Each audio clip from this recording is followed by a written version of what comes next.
Renaissance. Nous sommes lundi et il est exactement 11 heures à Brazzaville, en République du Congo. C'est donc l'heure de notre rendez-vous habituel de chaque lundi 11 heures. Un rendez-vous à retrouver également sur la chaîne YouTube Renaissance qui se crie le plus simplement du monde, RENE2SENCE à retrouver sur YouTube pour ne rien manquer sur le numéro précédent de cette émission. Aujourd'hui, à la présentation, c'est Gasmi Makaya et comme invité, nous recevons Madame Princilia Pérez.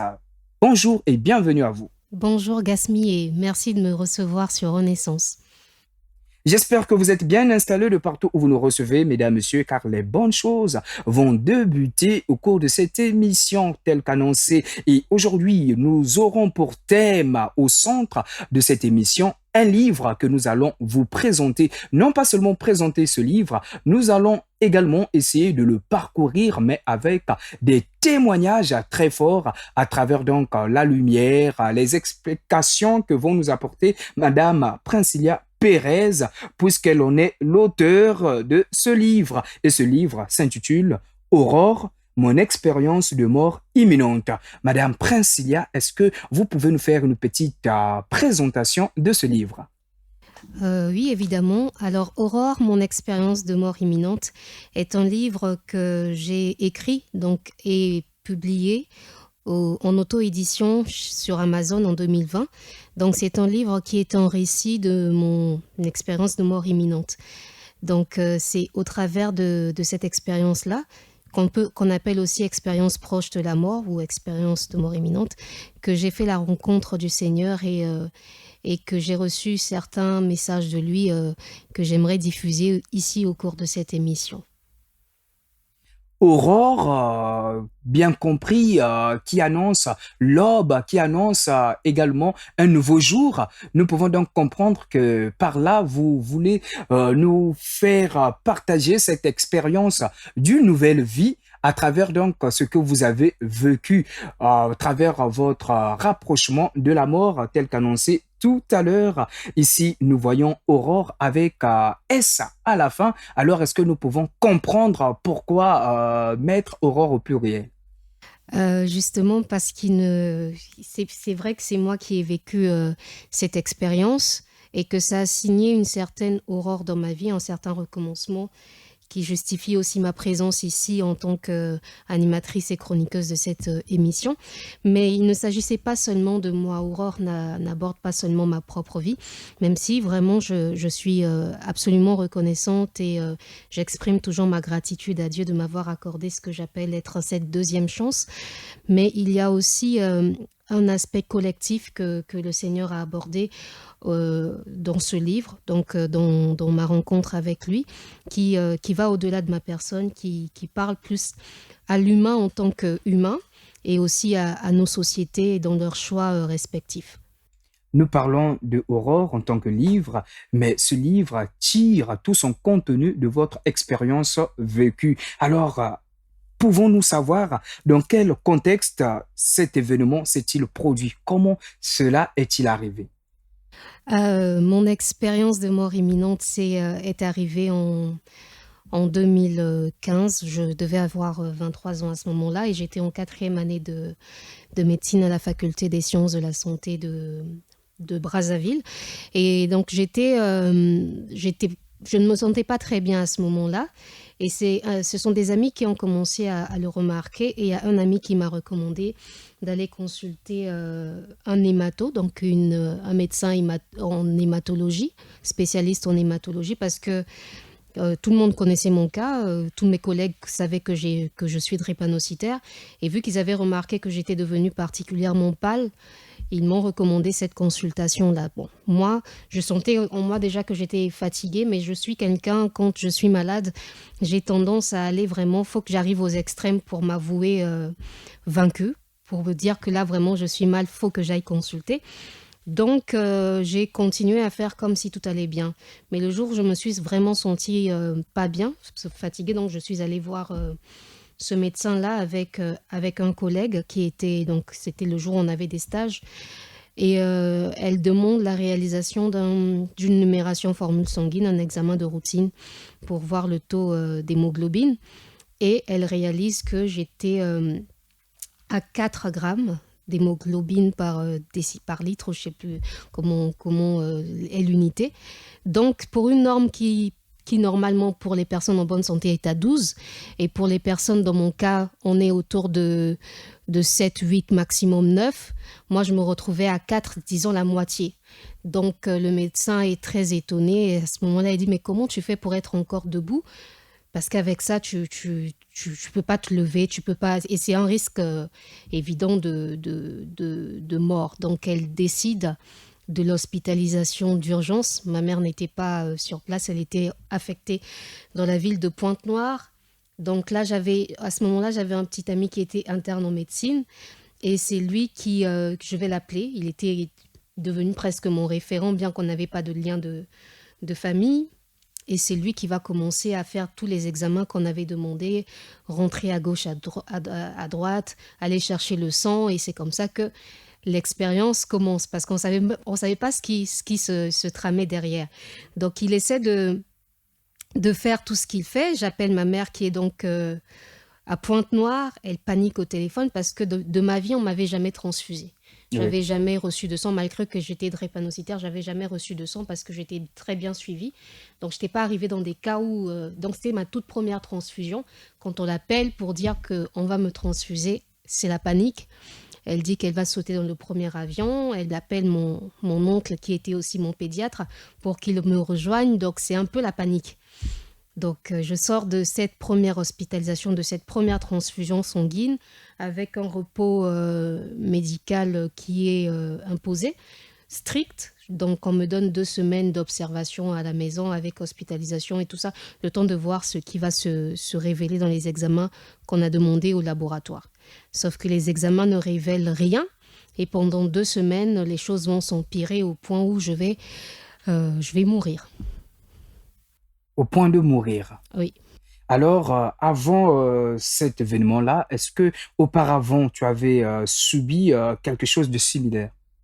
Bon, je ne suis pas morte plusieurs fois, ça c'est sûr, mais c'est vrai que par rapport à ce que l'événement va révéler, ce que le Seigneur va me montrer, c'est vrai que le Seigneur sur le plan spirituel, le Seigneur m'utilisait déjà pour voir beaucoup de choses, sur le plan prophétique, qu'il me montrait des visions, des choses comme ça. J'étais habituée à voir certaines choses, mais quand cet événement est arrivé, c'était une dimension que je n'avais pas encore vécue.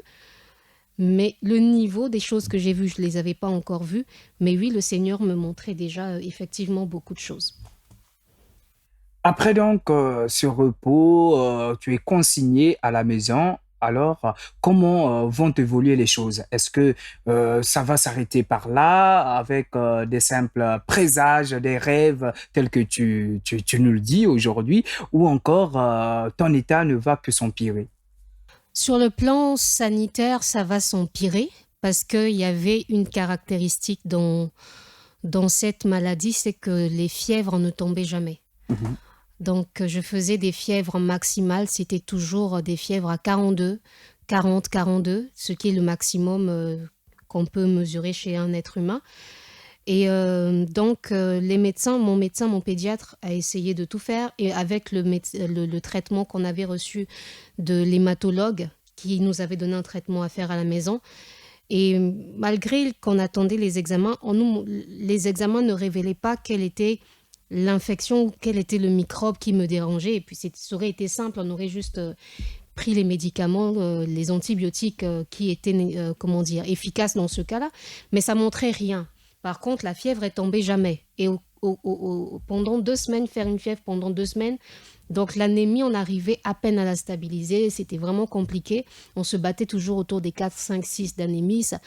Il n'y avait pas d'évolution. Mais c'est ça qui inquiétait ma mère, le fait que la fièvre ne tombe pas malgré tout ce qu'on faisait.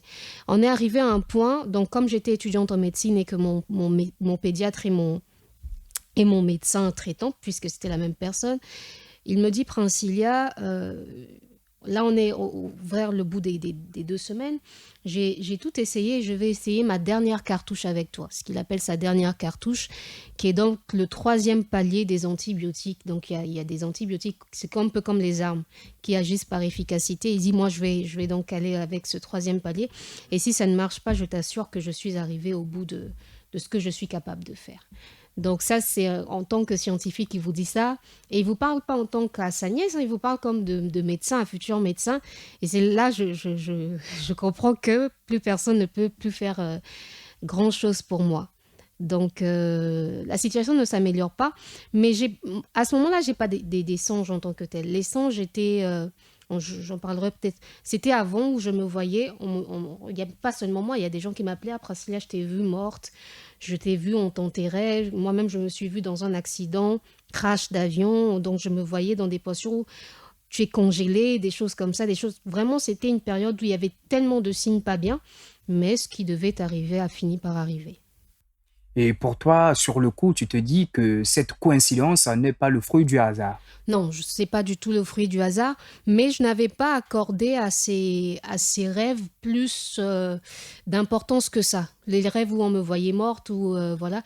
En fait, j'étais habituée à vivre des choses difficiles sur le plan de la santé, et même dans ma famille, les attaques et tout. Donc, je me suis dit que c'était un combat de plus. Donc, j'ai pas spécialement paniqué devant ces songes-là, même si ça reste difficile qu'on t'appelle pour te dire que je t'ai vu dans un cercueil, que ça reste difficile, mais j'ai pas approfondi. Et, malheureusement, à ce moment-là, mes parents non plus, malgré que je le leur disais. Avoir tes parents courir de gauche à droite, à paniquer suite à ton état qui ne s'améliore pas. Avoir également ton médecin traitant dire avoir puisé dans son sac tout ce qu'il pouvait faire, avoir utilisé sa dernière cartouche pour pouvoir donc remédier à ce qui t'arrive sur le champ. Quelles sont les pensées donc qui te traversent en ce moment? Qu'est-ce que tu te dis au fond de toi? Je ne pense pas à grand-chose, sauf le jour où ça va se produire. C'est-à-dire que moi, je suis à la maison, je suis en train de prendre mes médicaments. C'est vrai que ça s'améliore pas, mais je ne pense pas à autre chose. Je me dis que à un moment donné, on va en sortir. Sauf que j'avais la mauvaise habitude, je ne sais pas si c'est une mauvaise habitude, mais j'ai toujours été très amoureuse de ma date d'anniversaire. C'était mon petit truc à moi. Je trouve que c'est une très belle date, Ce qui est normal. ce qui est normal. Et je disais toujours, en tout cas, je le disais de vive voix, je disais toujours que j'allais mourir le jour de mon anniversaire. Ça, toute ma vie, en tout cas jusqu'en 2015, toute ma vie, je disais toujours que j'allais mourir le jour de mon anniversaire. Et quelques jours avant mon anniversaire, donc on rentre dans, je pense, la dernière, quelques jours avant mon anniversaire, donc il y a mon oncle qui dit, j'ai épuisé vraiment tout ce que j'avais. Non, ça, oui, j'ai épuisé tout ce que j'avais comme voilà. Donc, on va t'emmener quelque part. Donc, ça va se passer après. Bon, bref, le jour de mon anniversaire, il se passe quelque chose. Donc, je me réveille le matin. J'avais 2 jours avant. 2 jours avant, j'avais dit à maman que je voulais recevoir des amis parce que quand on faisait pas de grands anniversaires, de grandes fêtes, je faisais au maximum d'inviter quelques amis qui m'étaient proches, que j'aimais bien. On passait le temps avec des petites, des amuse-bouches. J'aimais vraiment la convivialité. Donc pour moi, c'était important qu'ils soient là parce que je me sentais pas bien. Je voulais être entourée de leur présence. Maman me fait la remarque, ah, dans ton état, les gens ne peuvent pas te voir. Je dis, justement, dans mon état, j'ai besoin de leur présence parce que j'avais besoin de cette chaleur humaine-là. Et quand on arrive le jour de mon anniversaire, je sens déjà dès le réveil que c'est pas la bonne journée. Donc j'envoie les messages, ne venez pas, je me sens vraiment pas bien. Et malgré ce côté que j'ai combatif dans la maladie et tout, je sens que si on ne va pas à l'hôpital, je vais mourir. Donc je dis à maman autour de 9 heures, maman, je me sens pas bien, faut qu'on aille à l'hôpital. Et maman, elle n'avait pas compris, Le message, elle n'avait pas compris le sérieux du truc. Je sais pas pourquoi. D'habitude, elle panique hein, pour un rien, mais ce jour-là, elle était plutôt zen. plutôt zen. C'est comme s'il y avait rien. C'est comme si elle n'avait pas. Moi qui fuis toujours l'hôpital, je te dis, on va à l'hôpital. Mais bon, elle prend son temps, elle fait pratiquement 1 heure pour s'apprêter. Et pendant ces 1 heure-là, moi, je suis déjà en train de me battre. Et on rentre dans le taxi, c'est là où je comprends que ça devient très urgent. J'ai l'impression de partir, mais par mes pieds. C'est comme si je tombais, je sortais par mes pieds. Et donc, je m'accroche au truc du taxi, là où on met souvent les mains pour s'accrocher s'il y a des secousses. Je sens que je suis en train de partir, mais malgré tout ça, maman ne sent pas que... Là, elles sont pas, elle sait pas. Et je deviens comme dans deux mondes, s'il faut le dire comme ça. J'ai l'impression il y a un ange, je l'appelle toujours l'ange de la mort, qui essaie de me toucher. Et moi, de toute cette journée, tout ce que j'essaie, c'est de l'éviter. Genre, moi, je te fuis, mais toi, tu... Voilà, c'était exactement ça. Donc, c'est ce jour-là, en tout cas, le jour de mon anniversaire, que je comprends que la prophétie que j'avais faite sur ma mort, que j'allais mourir le jour de mon anniversaire, allait certainement s'accomplir ce jour-là. Et je me dis, pourquoi j'ai fait ça? Pourquoi j'ai confessé de ma bouche? Là, je mesure le poids de nos paroles et je m'en vais, quoi. On peut donc dire que le souhait que tu as toujours formulé toute ta vie jusqu'à cet instant devient pour toi une source de peur en ce moment. Est-ce que tu es plongé dans une peur face à cette mort imminente qui se révèle à toi? J'ai très peur. J'ai très peur parce que toute la journée, j'ai des signes qui ne sont pas bons. C'est comme quelqu'un, ça va peut-être vous faire rire, les gens qui disent je vais me suicider, je vais me suicider. Mais au moment de passer à l'acte, on réalise le prix de la vie. Sauf si on est vraiment déterminé. Au moment de passer à l'acte, quand tu commences à t'étouffer parce que tu as essayé de t'asphyxier, tu réalises en fait que tu peux pas faire ça. Moi, d'avoir prophétisé chaque fois que j'allais mourir, d'être arrivé le jour où j'allais mourir, je me suis dit, mais pourquoi? Pourquoi j'ai prophétisé ça, quoi? Et il y a un fait qui va me toucher parce que mon pédiatre, il travaillait dans une clinique privée, donc les médecins sont souvent dans l'étatique et le privé. Et il n'avait pas voulu nous recevoir dans l'étatique parce qu'il était dans ses heures de privé. Donc, quand il nous dit venez à la clinique où je travaille, on arrive, mais Yasmina, c'est quelque chose de fou, mais j'ai l'impression de voir la lumière des gens. La fameuse lumière dont on nous parle, que chacun de nous a sa lumière, moi je la vois. Oui. Et autour de moi, personne n'en a. Je ne vois que des petites étincelles très faibles, mais je ne vois pas cette lumière qui va me permettre de rester sur Terre. Moi, j'ai besoin de m'accrocher aux gens, limite, je m'accroche à la lumière des gens pour ne pas tomber. Parce que j'avais vraiment le sentiment de partir par les pieds. Et même ma mère à ce moment-là, je ne la vois pas. Je vois d'autres personnes, des faibles lumières, des étincelles et tout, mais des gens qui t'ignorent, quoi. Ils ne se rendent même pas compte que tu es en train de partir. Voilà, ils ne se rendent pas compte que tu es en train de partir. À un moment donné, il y a une femme enceinte qui vient. Elle était venue donc pour sa consultation parce que c'était une clinique finalement mère-enfant. Et je vois cette femme avec une grande lumière. C'était la première fois que je voyais quelqu'un qui émanait vraiment d'une telle lumière. Et là, quand elle rentre dans cette pièce, je me dis que c'est peut-être elle ma chance. Je me dis qu'elle est peut-être pas là pour rien, que je dois tout faire pour m'accrocher à elle, pour ne pas partir. Et j'essaie de trouver des stratégies pour lui parler. Je passe par mon médecin et tout.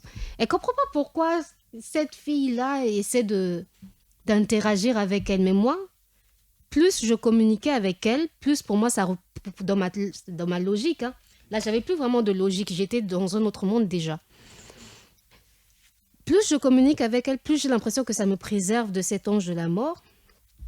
Et à un moment donné, je trouve quand même que j'ai gagné un peu de force. Le médecin nous voit, il nous dit on va t'hospitaliser, on va te monter des perfusions, on va essayer de... Parce que lui, il voyait rien, il y avait pas... L'infection ne se faisait pas voir, donc c'était juste des petits remontants qu'on me donnait, il n'y avait rien que le papier révélait. On me fait monter dans une chambre. Dans cette chambre, il y avait 3 lits ou 4. On m'installe et là, je me sens quand même... je me dis... Je me sens quand même réconfortée parce qu'entre-temps, j'ai parlé à la dame et tout. Je me repose, maman est là, elle commence à installer nos affaires. À un moment donné, la femme que j'ai vue en bas entre dans la salle. Qu'est-ce qui se passe? Elle entre dans la salle et elle est surprise de me voir. Moi, je suis surprise de la voir. On se sourit et tout. Avec maman, on est Alors que contente. vous veniez d'échanger tout à l'heure en bas, Oui, mais la salle où tu es désormais installé, c'est la même salle où on l'envoie également. oui. Elle s'installe et on lui demande. Elle nous dit, c'est même pas maman qui lui demande. Elle nous dit, moi, j'étais même pas venue pour être hospitalisée. J'étais venue pour une consultation de routine et on m'a retenue parce que l'enfant est déjà engagé. Elle était enceinte, donc elle venait pour les dernières consultations. Et on lui dit que non, l'enfant a déjà commencé à descendre. Vous ne pouvez plus rentrer à la maison. Donc elle appelle son mari, elle appelle la famille pour qu'ils viennent emmener les affaires de l'enfant, la layette et tout, les couvertures. Et là, moi, je me dis, mais qu'est-ce qui se passe? On va dire, au moment où cela se produit, dans votre tête, il y a certainement beaucoup de questions Ah qui se oui, posent, ah oui. beaucoup de choses se mélangent au même moment. Est-ce une coïncidence ou encore c'est là la grâce de Dieu qui agit? C'est peut-être un messager de Dieu, un ange de Dieu qui vient pour vous sauver. Je peux dire que les anges ont beaucoup travaillé ce jour-là, mais c'était pas les seuls. C'était le début des coïncidences. La dame, elle nous dit, moi, j'étais pas venue pour accoucher, mais c'était pas son premier enfant, je pense que c'était son troisième accouchement. J'espère que cette fois-ci, je vais accoucher avant 22 heures. Et moi, dans ma tête, ça fait des connexions bizarres. Et puis, pourquoi elle veut accoucher avant 22 Alors que heures? moi, j'ai besoin d'elle. Voilà. Pourquoi elle veut accoucher avant 22 heures? Pourquoi elle veut ma mort? J'ai commencé à avoir ma logique et tout. Mais en fait, si ce jour-là, elle avait su tout ce qui se passait dans ma tête, je pense pas qu'elle serait très, très contente. Mais bon. Et puis, il y a une dame qui rentre, qui vient normalement elle vient avec un appareil, l'échographie, pour voir la position de l'enfant et tout ça. Ma maman la regarde et dit, moi, je vous connais pas. Et la femme lui dit, possible, je sais pas. Réfléchissez. Elle dit, mais vous travaillez avec le professeur depuis longtemps, non? Mais oui, je travaillais, on était ensemble au CHU, et puis quand j'ai pris ma retraite au CHU, il n'a pas voulu me laisser, il m'a rappelé dans sa clinique. Elle dit, mais oui, effectivement, c'est vous qui m'avez, quand j'étais enceinte, c'est vous qui m'avez permis d'accoucher. La fille, là, c'est vous qui l'avez Oh là faite là. sortir. Mhm. Et moi, j'étais On voit donc là un enchaînement de coïncidences. un enchaînement de coïncidences. Et elle s'embrasse avec maman, c'est beaucoup d'émotions. C'est comme si c'était une mère et une fille qui se retrouvaient. Et puis, elle me demande, mais qu'est-ce que tu viens faire dans un lit d'hôpital? Et maman qui lui dit, mais le pire, c'est que c'est son anniversaire. Oh là là. Et le pire, c'est que c'est son anniversaire. Elle dit, donc toi, l'endroit que tu as trouvé pour passer ton anniversaire, c'est ici. Je dis, ah, si tu savais. Une question assez pertinente. Est-ce qu'en ce moment, tu n'es pas saisi par une grande frayeur, vu que Si, tu as toujours souhaité partir le jour de ton anniversaire, et ce même jour, tu rencontres cette dame-là qui a aidé maman le jour de ton accouchement. Est-ce que pour toi, tu ne te dis pas que ce sont des signes qui annoncent peut-être ce que j'ai toujours souhaité? Aujourd'hui, c'est mon anniversaire et je vais également partir si, en présence des personnes qui étaient là présentes ce même jour de mon arrivée. exactement. Pour moi, c'est ça. Pour moi, c'est ça. Et je me dis que là, c'est fait. Et aussi fou que ça puisse paraître, c'est vrai que mes pensées étaient peut-être allées loin. Mais dans ma tête, je me suis dit, je suis partie. Mais vu que la femme là est là, l'enfant là, je vais aller là-bas. Dans ma tête, c'était ça. Je dis, c'est ma seule occasion parce que j'ai l'impression que la vie ne veut plus de moi, Ouais, ouais. mais elle me donne une chance au travers de la femme qui est enceinte. Enceinte, ouais. Dans ma tête, c'était ça. Et bizarrement, donc les signes, il y avait la télévision, et là, on me met nécrologie. Je fais, oh mon Seigneur. Oh Seigneur. C'était fou ce jour-là. Mais Dieu a fait grâce quand même. Les heures se sont enchaînées. Et on se rapproche également de 22 heures, la dame qui voulait accoucher avant 22 Voilà. heures. Voilà, on se rapproche, mais il y a quelque chose de fou qui se passe parce que la dame était venue pour lui faire l'échographie. pendant qu'elle lui fait l'échographie, dès qu'elle pose la sonde sur le ventre de la dame, je vois sa fille. Je vois sa fille, je vois une fille, je vois les traits du visage, je vois comment elle naît, comment elle grandit et comment elle va mourir. Donc on me montre sa vie, la naissance jusqu'à la mort. Et je lui donne certains détails de la vie de sa fille. J'ai dit, et là je ne savais pas si c'était une fille ou si ce serait un garçon, j'avais aucune information. Je lui dis, ah, vous aurez une fille, elle sera comme ça, elle sera comme ça. On me dit qu'elle sera pilote, elle sera très intelligente, elle va être formée en maths. Mais je me garde de lui dire que la fille allait mourir dans un crash d'avion. Je me dis, ça, ce sont le genre de détails qu'elle n'a pas besoin de savoir. Et elle est très contente d'avoir ces informations. Et puis, il y a ce côté, mais comment tu sais tout ça? Voilà, là où je suis là. Moi-même, je sais des choses que je sais seulement. Et elle m'a remerciée. Et nous, on a fini plus tôt qu'elle. Donc, du coup, on est parti. Quelque part, je me suis peut-être fait trop de pensées. Mais peu importe, voilà, j'avais quand même passé quelques messages sur sa fille. Au final, toi qui craignais l'extrême, vous êtes libéré et c'est pour rentrer à la maison. C'est pour rentrer à la maison, mais c'était pas la fin de mon malheur, malheureusement. On descend, donc il était question de prendre un taxi, mais je ressens toujours la même fatigue. C'est vrai que je ressentais plus comme au début quand j'étais venue la présence de l'ange de la mort qui voulait me toucher à chaque instant. Je la ressentais plus, mais une chose est sûre, j'étais là et j'étais fatiguée.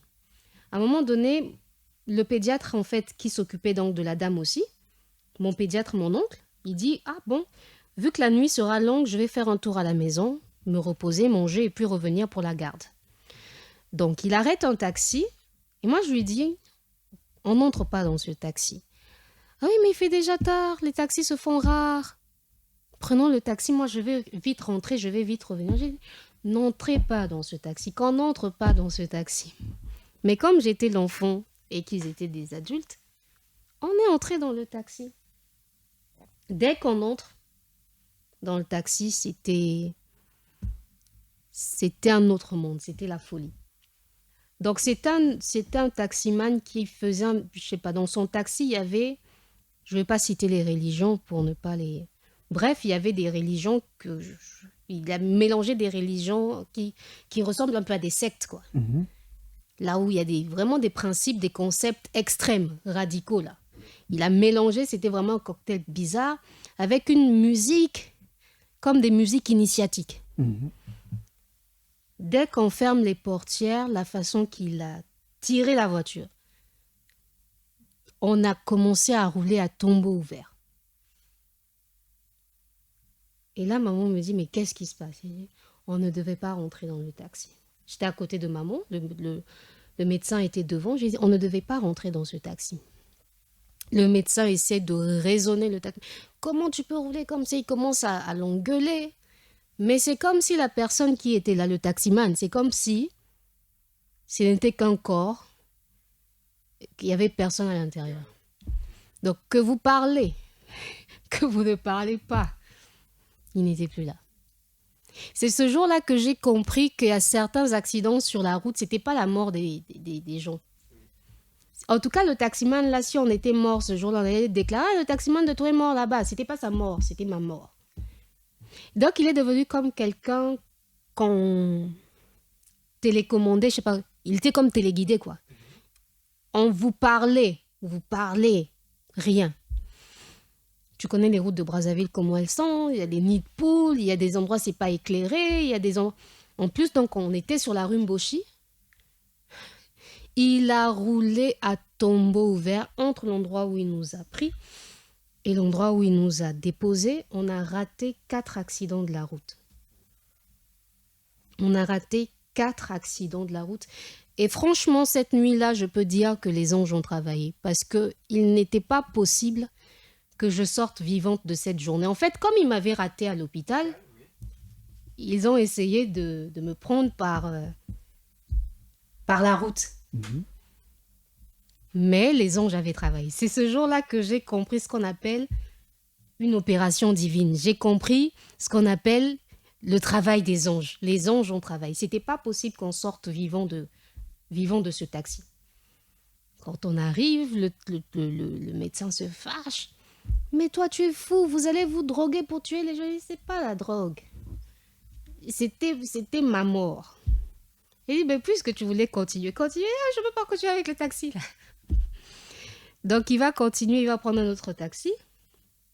On arrive, on essaie de se remettre de nos émotions. J'ai eu, je sais pas, je faisais jamais ça. Je me suis assise juste en bas de la fenêtre de la maison. Et à ce moment-là, maman me dit, oui, mange, tu vas prendre les médicaments. J'essaie de manger, je prends les médicaments. Tout le monde était déjà fatigué parce qu'on avait une longue journée. Maman dit, bon, je vais dormir. Avant d'aller dormir, son téléphone sonne. Et dès qu'elle décroche l'appel, je vois encore le visage de la femme là, de son bébé que j'avais vu, qu'on m'avait montré la naissance jusqu'à la mort. Cette fois-ci, je vois donc le visage de l'enfant, c'est comme si les visages de son grand-père, de sa grand-mère venaient s'encastrer. Donc les visages des grands-parents rentrent dans son visage et puis ça sort. Et puis on me la montre, donc elle va de l'âge adulte, de l'enfance à l'âge adulte, et puis elle revient vers le visage de bébé. Moi, je vois ça pendant que maman... Et au téléphone. Et dès quand elle raccroche, elle me dit, tu sais, c'est qui m'appelle? J'ai dit, je sais, c'est le médecin. Elle dit, comment tu sais? J'ai dit, ah, la fille est née. Elle me dit, oui, elle est née, c'est une fille, comme j'avais dit. Et oui, je sais, j'ai vu. Et puis, on sort de là. Donc, j'étais la première comme à avoir vu la vie de cette fille-là. Maman va dormir, mais moi, je sens que je peux pas aller dormir. Je me dis que là, si je vais dormir, je meurs. Ça, j'en avais absolument conscience que si je vais dormir, je meurs. Donc, je commence à essayer de trouver des moyens pour rester éveillé. Oui, et pour fuir la mort. Je sais, j'étais lectrice à Saint-François, mais j'avais pas la culture de lire la Bible. Moi, je lisais le missel. Tu me donnes mon missel, je fais ma lecture, je rentre. La lecture, la Bible, je l'avais parce que j'étais chrétienne. Comme tout le monde, tu as une Bible à la maison. Mais je n'étais pas intéressée par la Bible en tant que telle. Faire une lecture personnelle de la Bible, non. Ça, je ne faisais pas. Mais là, je sais pas, quelque chose me pousse à aller prendre la Bible. Je dis, je dois lire la Bible. Et je lis la Bible comme je lisais à Saint-François, c'est-à-dire comme si je faisais une lecture publique. Je lis les 4 premiers... chapitre de la Genèse, je les lis, et maman me dit, oh Pracilia, elle était déjà en train de dormir, hein. Et qu'est-ce qu'elle avait fait en fait? Elle avait pris son lit, il y a des petits matelas que les mamans souvent emmènent dans les veillées, là. Oui. Son lit de camp, elle faisait ça souvent quand j'étais malade, ou si elle-même, elle fait des cauchemars, et elle a envie d'être un peu à côté de toi, elle vient mettre son lit dans ta chambre. Donc elle avait déjà mis son lit, elle me parle de loin, moi j'étais au salon, elle était dans ma chambre. Elle dit, Pracilia, tu as déjà prié, ce que je n'avais pas fait. Il est maintenant temps de dormir. Je fais, ok, j'arrive. Je rentre dans la chambre et me dis, qu'est-ce que je peux encore faire? J'arrange mon lit et pendant que j'arrange mon lit, je me mets à chanter. Mais ce chant-là n'existait pas. J'avais jamais entendu ce chant auparavant. C'était un chant qui était créé pendant que je le chantais. Et c'était un chant marial. Et je savais que c'était un chant marial par rapport aux intonations, mais c'était en latin. Donc je chantais du latin sans pourtant comprendre ce que tu disais. Sans pourtant comprendre, mais c'était vraiment un chant. Même maman n'a pas... C'est pas quelque chose, tu essaies de créer une chanson. C'était déjà parfait. C'était parfait. Et je me souviens que j'ai chanté ce chant et puis je me dis, mais waouh, c'est beau.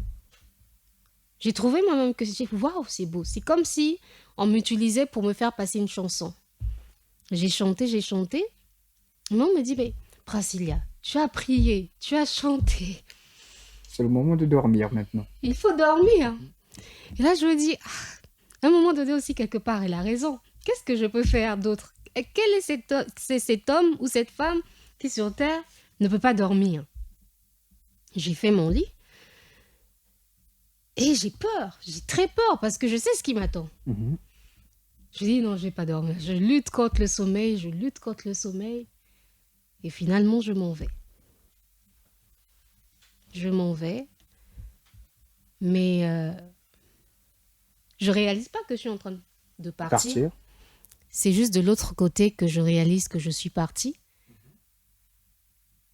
Et c'était vraiment le plus beau et le plus angoissant voyage de ma vie. Donc, on va dire que cette mort finit par te surprendre dans ton sommeil ce même jour même de ton anniversaire. Toute la journée, tu as essayé d'éviter l'ange de la mort, comme tu l'appelles, et il n'a pas pu t'attraper, ni pendant tout le cheminement de l'hôpital, arriver à l'hôpital, et même pendant le retour, où vous avez raté des accidents de circulation, mais c'est dans le sommeil que l'ange de la mort te rattrape. Mm. Et là, tu ne te rends pas compte que tu es en train de partir, alors en ce moment, à quel moment tu te rends compte que je ne suis plus dans le monde des vivants, mais je suis de l'autre côté? Et que se passe-t-il exactement? Je m'enfonce dans le sommeil. Je m'enfonce dans le sommeil et pendant un moment, je peux pas. Là, j'ai plus la notion de temps. Mhm. Je n'ai plus la notion de temps, mais à un moment donné, je réalise que je suis en train de planer. Oui. Je ne vais pas dire un oiseau, je ne suis pas un oiseau, mais je me vois la tête en bas, visage en bas, et je me vois dans une position, les bras écartés, les jambes un peu écartées. Vraiment comme dans les films, on peut voir les planeurs qui ont comme des trucs de chauve-souris, là. Voilà, je me vois partir comme ça, mais la tête en bas. Et pendant que je sens que je plane, je ne réalise pas encore ce qui se passe. Je ne réalise pas encore ce qui se passe, mais je sens une présence à ma droite, une présence qui est... Elle est forte. Elle est pleine d'autorité, mais aucun mot, hein. Aucun mot. Je sens juste qu'il y a une présence à ma droite. Donc je descends avec cette présence qui ne dit rien, mais un sentiment, vraiment le mot qui me vient, c'est un sentiment d'autorité. Et puis je me retrouve, à un moment donné, je descends, mais je ne peux pas te dire que mes mouvements, je les fais comme ça, non. Je me retrouve dans un endroit, c'est comme un grand concert de rock. Je vois d'ailleurs la scène avec des lumières rouges, un chanteur qui a une guitare rock, vraiment comme on voit à la télé, comme des gens un peu possédés, quoi. Ils jouent la guitare vraiment. À un moment donné, je porte mon regard sur le public et je réalise que ce sont des gens, mais quand tu regardes bien, c'est pas vraiment des gens. Donc ils sont debout, ils sont nombreux, une foule, hein, comme dans les concerts. Mais en me rapprochant, tu vois, c'est comme... Je sais pas si tu connais le film de Harry Potter. Là où on parle des gobelins, les gens qui ont des Oui. cheveux... Tu vois le truc. Exactement. Ils sont vilains, ils sont... Oui, oui. Et moi, j'ai l'impression que ce sont des gobelins, et c'est comme des gens, c'est comme la bouille autour d'eux. Oui. Mhm. Il y a des choses qui sortent, ils sont vraiment pas beaux à voir. Oui. Et là, j'ai l'impression que, en tout cas dans un langage qui me correspond un peu plus, c'est comme des gens qui étaient morts. On les a enterrés pendant je sais pas combien de mois. Tu viens ouvrir le cercueil, tu vois les restes là. Pour moi, c'est ça. Mais ils sont dans la boue. Et de cette boue-là, tu vois, il y a des filaments. Hein. Des filaments qui les lient tous les uns aux autres dans cette boue. Et il y a quelque chose qui me pousse à avancer. Donc, je vais au devant de la scène. Mais bizarrement, on est tous au même endroit, mais on ne se touche pas. Je peux faire des mouvements, mais Sans les toucher. sans les toucher. Donc, j'avance au devant de la scène et il y a une voix qui me dit « Va à l'extrémité ». Donc, je suis guidée, quoi. Je vais à l'extrémité, je vois sur la scène. Donc, d'un côté, tu as une scène avec des lumières rouges, avec le concert du rocker, là. Et de l'autre côté, tout au fond de la scène, dans la pénombre. Là, il n'y a pas de lumière, il y a pas... Mais quand je regarde, je vois un homme dans la pénombre. Il est sur la croix, avec sa couronne d'épines. Et là, il y a une voix, là, vraiment une voix pleine d'autorité. Très grande, la voix, elle est partout. Mais à la limite, je suis la seule à l'entendre. Les autres, là, ils n'entendent pas. La voix me dit, tu vois ce qu'ils font. Lorsque je vais décider de me détourner d'eux, ils diront que je les ai abandonnés. Quand j'entends ça, c'est comme si on m'aspirait, c'est comme si je tourne sur moi-même et je suis mise face à une deuxième scène. Sur la scène, je vois des prêtres qui encensent l'autel. Ils tournent, ils encensent l'autel. Il y a comme un mur blanc derrière eux, avec des briques, des murs, des trucs en blanc. Et je suis poussée. Ils sont là, ils ne me voient pas, mais on est dans la même scène.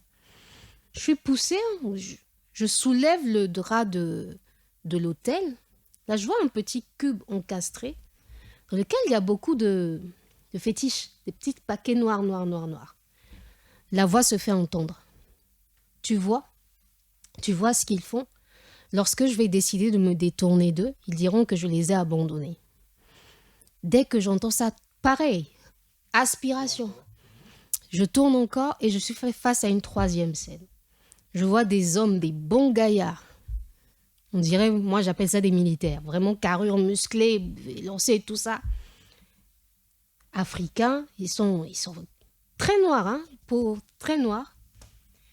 Ils sont en train de courir. Ils sont en train de courir sur un fond rouge. Il n'y a rien, il n'y a pas de... C'est juste comme ça. Ils courent, ils courent, ils courent. C'est comme s'ils fuient quelque chose. Mais ils sont nus. Et en courant, ils essaient de protéger leur nudité avec Les mêmes. les mains, mais ils sont effrayés. Ils ont très peur. Après, là, j'entends rien. Je suis encore aspirée. Et la dernière scène, tu connais les masques africains qu'on vend souvent dans les trucs artisanaux, là où on vend les...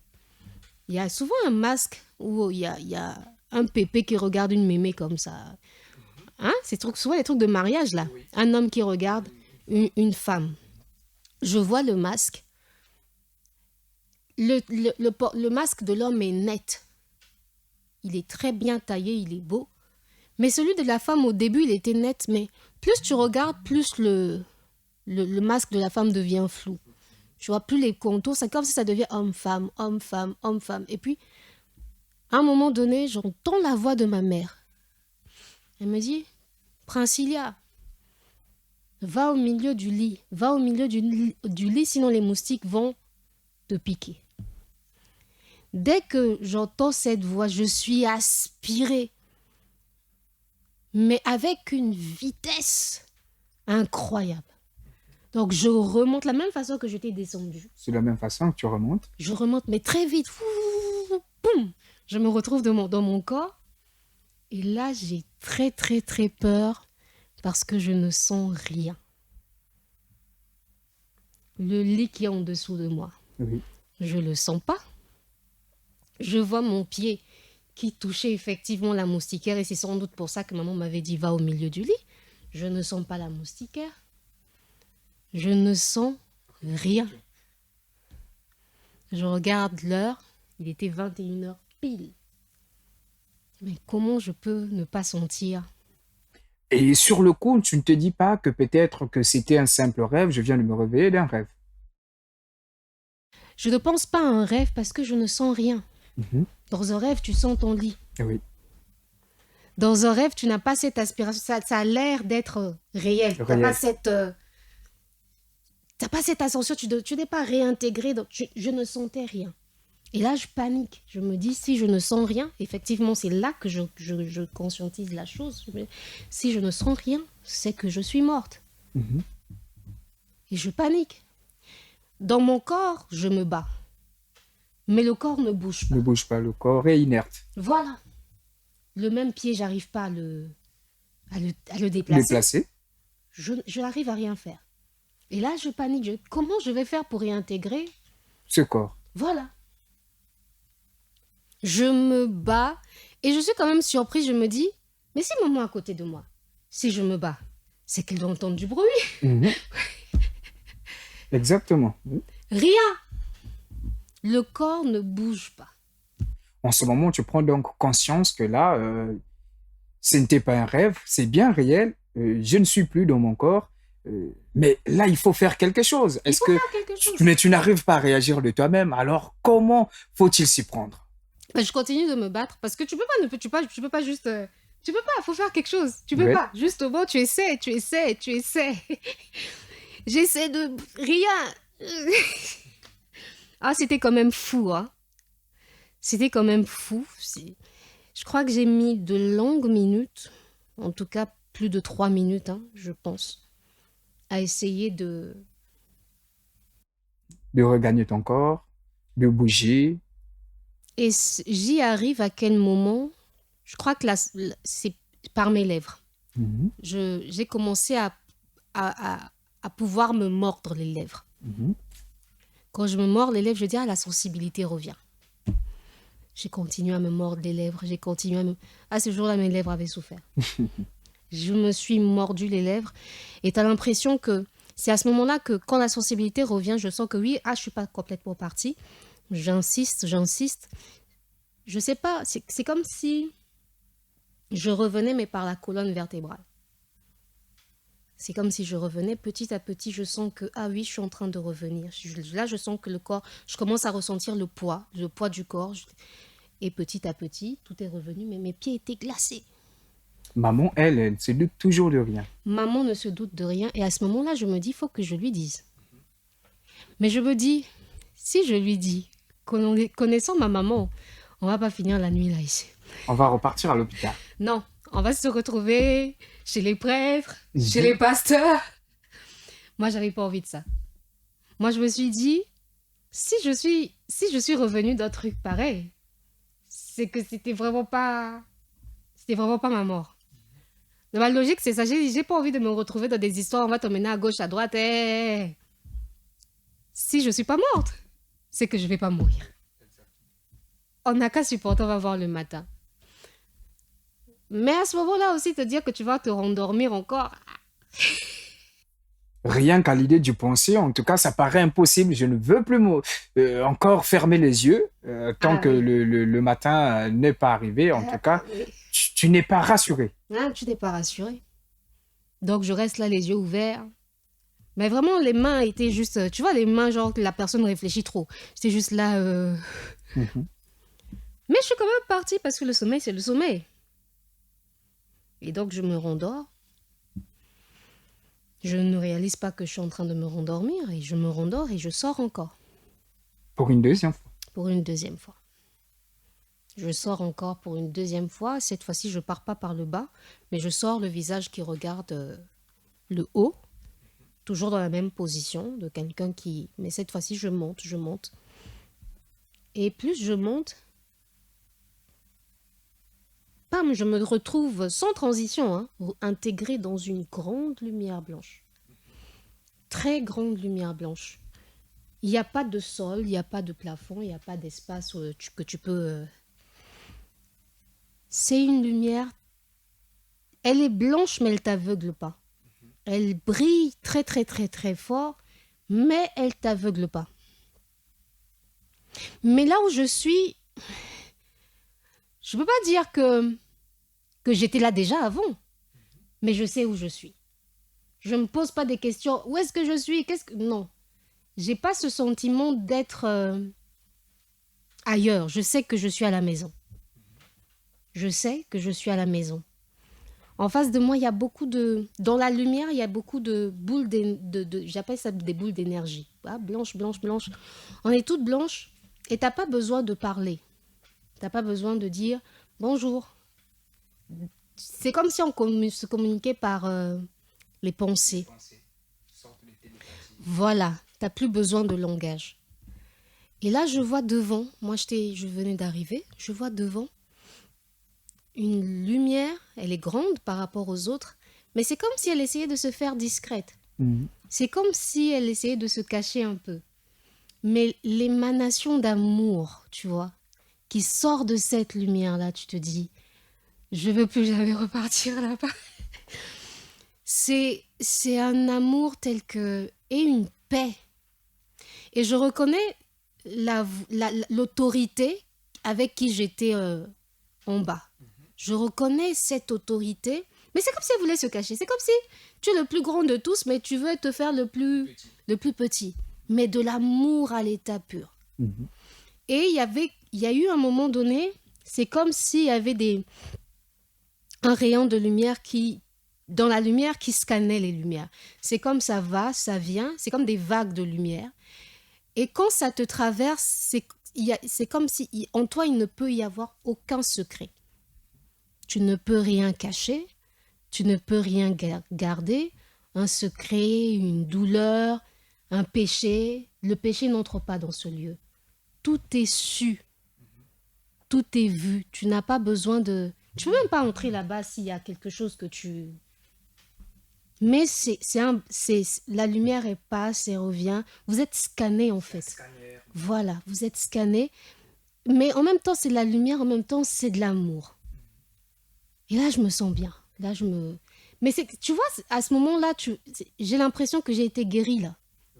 Là, je sens que c'est comme si on me restaurait. La lumière, là, l'amour, là. Oh, c'était beau. Mais bizarrement, autant ça a pu être bien, à un moment donné, même si je n'étais qu'une petite boule, je me lève. Et je dis, je veux rentrer à la maison. Je dis pas je veux, je dis je vais rentrer à la maison. Dès que je dis je vais rentrer à la maison, boum, je me retrouve dans mon corps. Et pareil, je ne sens pas le lit. Il faut encore fournir les mêmes efforts pour pouvoir de nouveau être bien réintégré dans ton corps. Même si je l'ai déjà vécu, la panique est pareille. Ah là, je panique, hein, je panique. Je dis, mais c'est pas possible. Qu'est-ce qui m'arrive aujourd'hui? Comment ça va se terminer tout ça? Je panique, je me bats, je me débat, je me débat, je me débat. Et pareil, ça revient petit à petit, ça revient petit à petit. Donc, ça commence par le centre, par vraiment la colonne. Hein, et ça va jusque dans les membres, mais toujours le même froid. Le même froid au niveau des pieds. À un moment donné, je me dis, bon, là, l'expérience était quand même positive. Donc, du coup, ça va, tout va bien. Mais pareil, la peur du sommeil reste là. Donc, quelques instants plus tard, sans doute, je me rendors. Et cette fois-ci, je sors encore. Ouh là là. Je sors encore. Mais Nous avons l'impression de vivre là une nuit interminable. Oui, ça finit pas. Cette fois-ci, je ne suis ni en bas, ni en haut. Je me retrouve sur terre, mais sur ce que moi j'ai appelé sur les ailes d'un aigle invisible. Tu as l'impression d'être sur un aigle, vraiment. Je n'étais pas en train de voler, j'étais transportée. Je ne pouvais pas te dire, l'oiseau là était comme ça, non, je ne le voyais pas, mais je savais que j'étais sur les ailes d'un aigle invisible. Il me fait parcourir le monde. Là, je vois des villes, des villages, des savanes, l'Afrique, l'Europe, tous les continents. Donc, j'ai passé le reste de ma nuit à voyager comme ça.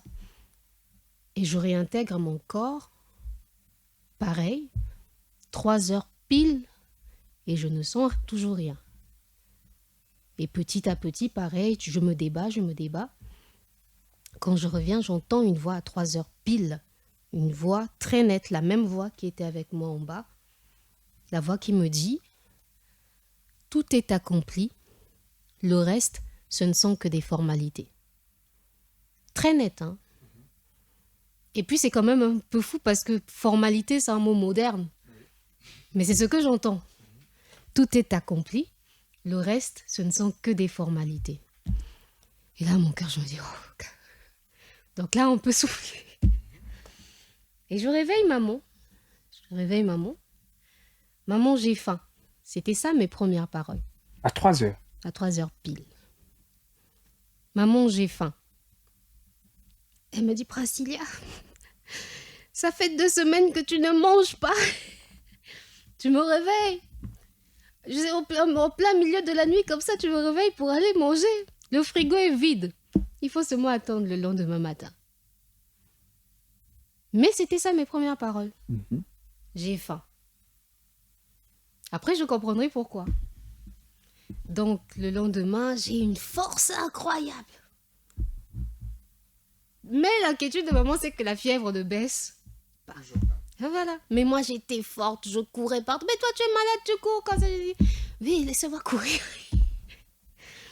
Mais il y avait quelque chose qui m'avait quand même qui m'avait impressionnée. Jusque-là, tu n'as rien raconté de tout ce que tu as vécu pendant la nuit. Non, je n'ai pas raconté, mais je le ferai très vite. Je me mets à courir. J'étais dans la chambre à un moment donné. Donc, quand j'ai fini de jouir de ma nouvelle santé, je suis dans la chambre. J'entends maman qui parle avec une voix. Normalement, je n'aurais pas dû entendre cette conversation. Je l'entends parler à une voisine. La voisine lui a demandé, mais comment l'enfant là va? Elle dit, ah, ça va toujours pas, la fièvre ne descend toujours pas, là vraiment on ne sait plus qu'est-ce qu'on va faire. Mais parler à voix basse, pour ne pas... Mais moi j'ai entendu ça comme si on était dans la même pièce. Déjà ça m'avait interpellé. Mais comment ils sont là-bas et puis moi j'entends ça comme ça. Je me suis dit, bon, j'ai pas pris ça en considération. Elle était dans la cour, c'est sa parcelle, elle faisait la cuisine. À un moment donné, elle va, il y a une porte, il y a une pompe, pardon, qui est non loin du portail. Donc moi, je suis dans la maison, hein, mais je la vois comme si je voyais tout, en fait. Elle Il n'y a va, plus de barrière à ta vision, voilà, il n'y ni a à ton plus rien. audition. Voilà. Elle ouvre la pompe pour faire sa cuisine, mais elle ne referme pas bien. Donc il y a quelques petites gouttes qui tombent dans la flaque d'eau qui était à terre. Mais moi, j'entends ça dans mon oreille comme si... C'est même pas comme si j'étais là. J'entends ça comme si c'était amplifié. J'entends ta, dans ma tête, hein. Ta, ta. Je dis, maman, tu n'as pas bien fermé la pompe. Elle me dit, bah, comment t'as... En fait, j'ai découvert que j'étais revenue avec certaines choses que je ne pouvais pas avoir en temps normal. Et puis j'entendais même les prières des gens. En tout cas, j'entendais celles de ma mère. Maman ne priait jamais. C'était quelqu'un... Bon, Dieu existe, hein? Elle était catholique, mais pas pratiquante. Mais j'entendais les prières dans son cœur. Et c'est toujours des prières, il n'y avait pas de foi, toujours des prières pessimistes. D'ailleurs, des gens qui se plaignent, ah Seigneur, comment on va faire? Ah Seigneur, j'entendais ça. Un jour, ça m'a dépassé. Donc, je crois que c'était 2 jours après. Elle dit, maman, ce soir, je dois te parler. On vivait avec une cousine et puis il y avait un cousin qui venait régulièrement me voir. Je l'ai fait asseoir en présence. Je pense que c'était le même jour parce que j'étais fatiguée des prières. Hein. Ah, qu'est-ce qu'on va faire? J'ai dit, maman, est-ce que tu sais que cette nuit, j'étais partie? Elle m'a dit, tu étais partie comment? J'ai dit, est-ce que tu sais que cette nuit, je suis sortie de mon corps 3 fois? Elle ne réalisait pas en fait. J'ai dit, est-ce que tu sais, maman, que cette nuit, j'étais morte? Là, c'est comme si elle perdait la raison. C'est comme si c'était trop. C'était un traumatisme, c'était un choc. Je n'aurais pas dû lui dire ça comme ça. Donc, je vois, c'est comme si le regard de la personne a tourné. Elle était en train de s'évanouir. Et moi, je sens que dans son évanouissement, je vois quelque chose de pas. Je vois comme le même ange de la mort là. C'est comme s'il venait maintenant la prendre. Et j'appuie sur sa main. Maman! Donc, je la ramène. Et l'ange, il disparaît. Elle me dit, qu'est-ce qui se... Et quand elle revient, elle me dit, la première chose qu'elle dit, oh, Priscilla, tu allais vraiment partir sans me dire au revoir. Elle dit, au fond de moi, je me dis, donc j'allais... Mais sa question était quand même importante parce que il y a effectivement, après, ce sont des questions qui m'ont intéressée. Il y a beaucoup de gens qui partent, qui ne veulent pas que leurs parents les voient mourir, il va t'envoyer, va d'abord faire ça, va d'abord faire ceci, et puis vous venez derrière, la personne est partie. Exactement. Donc je pense que c'était peut-être dans ce sens-là sa question, mais en tout cas, quand j'ai compris ce qui se passait, j'ai pas voulu en faire des tonnes. Donc c'est la première fois que je vais leur parler de ça et que je vais expliquer les détails que j'avais vécus. Et puis ma cousine me dira ce jour-là que certainement le Seigneur te donne une deuxième chance. Et mon cousin va préciser certainement que cette deuxième chance, tu as des choses à faire ou en tout cas à dire, ce qu'on t'a montré. Exactement. Alors, que retiens-tu de cette expérience, surtout de cette fameuse et interminable nuit? Et aujourd'hui, quel est, on va dire, le regard que tu portes autour de toi? Déjà, il faut dire que c'était des choses que je n'ignorais pas. En tout cas, ce que le Seigneur m'a montré en bas. Mais c'était pas... je l'ai vécu d'une manière, c'était comme si c'était devenu personnel. On entendait un peu à gauche, à droite, ici, là, il y a des choses comme ça qui se passent. Tu peux entendre dans une conversation dans la rue. Mais ce jour-là, c'était devenu, je ne veux pas dire personnel, mais en tout cas, le Seigneur m'a impliqué dedans. Parce que les 3 visions que j'ai faites sur le rock et parce qu'on parle souvent de la musique mondaine, qu'elle est faite pour condamner les gens, c'est vrai qu'il y a vraiment beaucoup de discours là-dessus. Mais ce jour-là, moi, je l'ai vu. J'entendais parler, je l'ai vu. Il y a beaucoup de stars de la musique qui vont faire des Des pactes pactes avec le diable. Oui. pour emmener les gens. Mhm. Ce jour-là, je l'ai vu. J'ai vu qu'il y avait des gens qui étaient là, mais qu'ils étaient dans un état de mort spirituelle. La mort que moi j'avais vue là, c'était une forme de mort spirituelle. Et c'est surtout dans cette première vision ce que j'ai compris. J'ai compris que le monde tel qu'il est présenté aujourd'hui avec le modernisme, mais surtout avec la musique, c'est un monde qui est fait pour détourner l'attention des Attention des gens. gens. Au lieu de porter leur attention sur l'homme sur la croix, porter l'attention sur le concert de rock. Exactement. Donc, au lieu de vous emmener à voir l'œuvre de la croix de Jésus qui sauve, on vous embrouille. Parce que les gens sont quand même... Comment vous venez dans un concert, vous êtes dans un état de mort spirituelle. Ça doit vous interpeller. Les personnes se rendent compte. Ils ne se rendent pas compte. Ils ne se rendent pas compte de leur état spirituel. Ils ne se rendent pas compte que cette musique est comme... Toute cette substance gluante qui les couvre là, c'est cette saleté de l'âme et de l'esprit, on va dire. C'est le péché. Le Seigneur m'a parlé de ça en tant que les liens, puisque il m'a montré ensuite, au fur et à mesure, on me donnait des précisions, si tu veux. Et ce sont des liens du péché. Parce que ce que le Seigneur a fini par me faire comprendre, il a dit, tu vois, dans le monde, partout dans la société, et ça peut être très cristallisé, on va te dire, dans telle entreprise ou bien dans telle communauté, tu vas voir, les gens sont liés les uns aux autres par le péché. Mhm. Tu vas voir une personne un tel, une deuxième personne un tel, elles ont un lien, c'est pas le lien de l'amour, c'est le lien du péché. Donc Dieu me dit, votre société est comme ça. Les gens sont liés les uns aux autres par le péché. Ils ont des pactes, ils ont des choses. Exactement. Ou bien ça peut être aussi l'adultère. Donc ce n'est que le péché. Mhm. Mais ils ne se voient pas, ils ne reconnaissent plus leur péché en tant que péché. Ils le voient, ils ne se voient même pas. Ils n'ont pas conscience de leur état spirituel et ils sont hypnotisés par le divertissement. Donc les gens, au lieu de chercher le salut qui vient par Jésus-Christ, ils sont toujours constamment dans le divertissement. C'est quoi la prochaine tendance? C'est quoi la musique en ce moment? C'est quoi la star? C'est quoi l'influenceur? C'est exactement ça. Donc, ils sont hypnotisés dans un état qui ne leur permet même pas de... Je pense que c'est cette hypnose qui ne leur permet pas de prendre conscience de leur état spirituel. Parce que s'il n'y avait pas cette hypnose, à un moment donné, les gens se posent des questions. Qu'est-ce que je fais de ma vie? Où je vais? Mais tellement qu'ils ne peuvent même pas avoir cet examen de conscience, ils ne réalisent pas qu'ils sont dans un état de péché. Ça, c'est la... Quand j'ai vu ça, en fait, quand le Seigneur m'a montré ça, en fait, moi, j'ai compris que le message qu'il faut passer aujourd'hui, c'est de dire revenez à l'œuvre de la croix. La croix qui sauve. Voilà.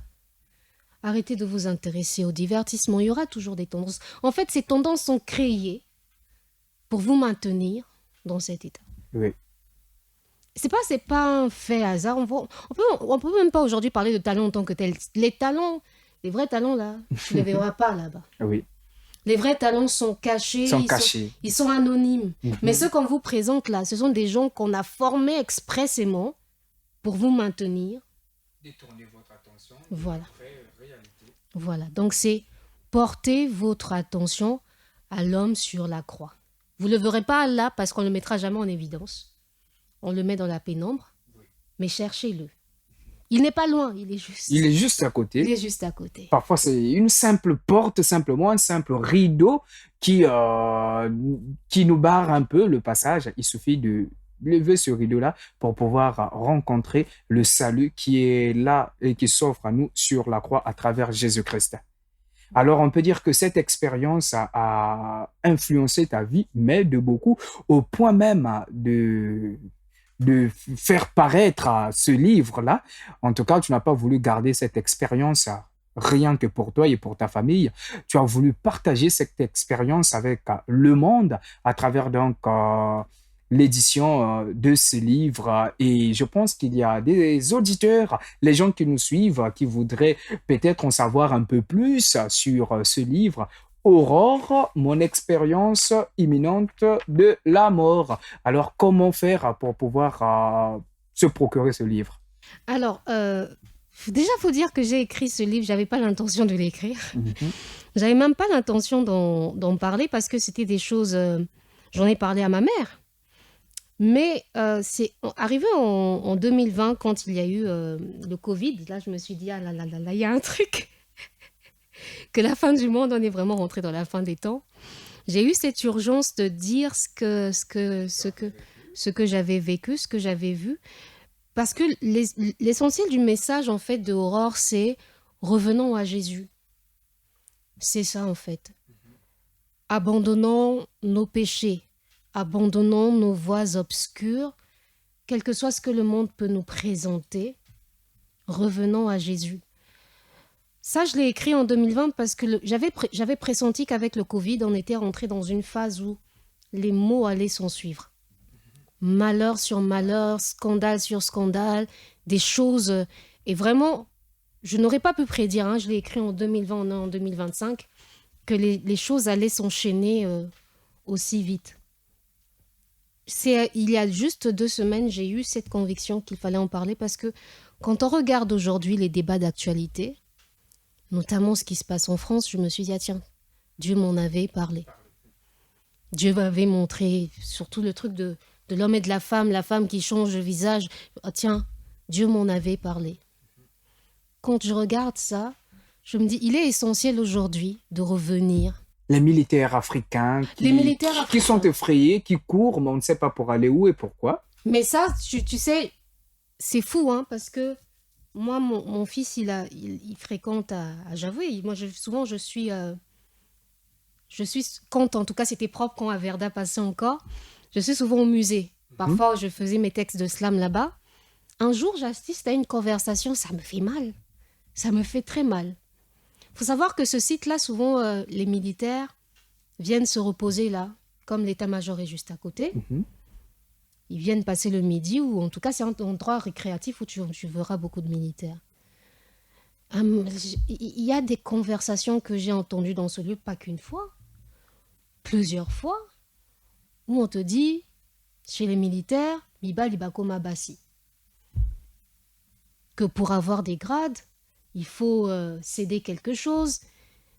Là, au fait, les militaires, les gens que j'avais vus courir, et Dieu m'avait dit, vous êtes dans un système où, pour gagner en grade, en poste, plus tu veux t'élever dans cette société, plus tu dois accepter certains principes, certains codes. Et même, il y a des gens, tu n'as même pas le choix de refuser. Mhm. Parce que si tu refuses, ça devient comme un harcèlement. Parce que ce qu'on m'a montré dans cette vision de ces militaires-là, ce n'est pas des gens qui ont fait le choix, qui sont partis, ce sont des gens qui ont subi cette situation. C'était des hommes qui étaient effrayés et, d'après les conversations que j'ai eues avec le Seigneur, c'était des hommes qui étaient violés. Dans le viol, il n'y a pas de consentement. On te le fait, tu subis, et après on te donne ta promotion. Et on me dit, c'est pas seulement chez les militaires, vous avez beaucoup des gens qui font ça, et ça c'est partout. Après je me suis dit, mais Seigneur, avec ça, revenez à l'œuvre de la croix. Revenez à l'œuvre de la croix. Moi déjà, dans les signes que je donnais, quand je t'ai dit que les gens me disaient, on t'a vu morte, tout ça, il y a même un frère qui est venu. On était ensemble au collège, au lycée, non au collège, primaire, collège. Il était devenu pasteur. Pasteur, hein? Il a fait ses études au Ghana, là-bas il a été... toi, pasteur. Tout le monde connaît ta vie. Oh non, Dieu a fait... c'est lui qui m'avait dit, il avait dit à maman, attention, il va arriver quelque chose à Princilia si vous ne pliez. En tant que ses parents, si vous ne pliez pas les genoux devant Dieu, vous allez la perdre. Et la façon même qu'il avait fait pour me retrouver, c'était vraiment l'œuvre d'une opération divine. Donc quand il me retrouve et qu'il me dit ça, j'ai la conviction, quand je sors de cette expérience de mort imminente, puisque j'avais eu un songe après, que je devais aller me faire former auprès de lui. Je suis allée, il m'a formé, il m'a donné les bases. J'aurais même pu devenir pasteur. Mais chaque fois dans mes rêves, malgré que je faisais mon parcours chez les évangéliques, chaque fois je continuais de voir, j'ai toujours vu et je continue toujours de voir l'Église catholique. Donc souvent dans les rêves, je me vois, les rêves que je faisais le plus souvent étaient toujours en lien avec mon ministère de lectorat. Mhm. Je me vois souvent en aube. Souvent quand j'ai un problème, je vois dans mon songe que ma lecture est compliquée. Mhm. Ou si j'ai une bénédiction, j'ai une lecture fluide. Ou bien je vais voir une grande messe, c'est qu'il y a un événement majeur qui arrive. Dieu m'a toujours parlé dans ma vie personnelle, souvent par l'Église catholique, et m'a parlé aussi souvent de l'Église catholique. Souvent j'ai vu, il y a une grande messe, après il y a un tremblement de terre, les gens meurent. Une grande messe, un tremblement de terre. J'ai eu cette séquence de songes, et je suis même passée à l'église, comme je t'ai dit, évangélique, les grandes églises évangéliques qu'on connaît. Mais là, ce n'était pas des songes comme la vision que j'avais eue de l'église catholique des fétiches, tout ça. Là, c'était à me montrer comment on emmenait les gens à la mort. À la queue leu, hein. À la queue leu, on vous emmène, allez-y. Pas tu tombes. Pas, mais les autres personnes ne se rendent compte que là-bas, Vous êtes en train de tomber. Il y a comme un tombeau vert. voilà, ils sont en train de partir. Donc, ce sont des gens qui sont devenus comme... ils n'ont plus de conscience, hein. Aliéné. Ils y vont. Ça, Dieu m'avait déjà montré sur l'église. Il y a aucune église aujourd'hui qui puisse dire « Moi, je suis sainte ». Vérité bonne à dire, hein. Et le Seigneur montre toujours. Si tu es un enfant de Dieu, le Seigneur va te montrer. Et le Seigneur m'a montré sur les... Moi, je pense que j'ai vu pire sur l'église évangélique, mais ce que Dieu m'a montré sur l'église catholique, c'est comme pour nous rappeler à la vérité. La force de l'église catholique, c'est aujourd'hui aussi son point faible. Elle est organisée, elle est hiérarchisée. Son point faible, c'est aussi ça, elle est organisée, elle est hiérarchisée, elle est trop grande. Si quelqu'un fait quelque chose là-bas, tu ne sauras pas que là-bas, quelqu'un a fait quelque chose. Si quelqu'un là-bas, il n'est pas vraiment Dieu, il utilise les gris-gris pour venir impressionner, vous ne saurez pas. Mais quand ça devient une vision, ça veut dire que c'est répandu. Et là, le Seigneur nous rappelle, revenez à l'œuvre de la croix. Moi, franchement, je suis passée par beaucoup de choses. L'église évangélique, les principes un peu orientaux. Mais en tout cas, je peux le dire, Dieu a un projet pour l'église catholique.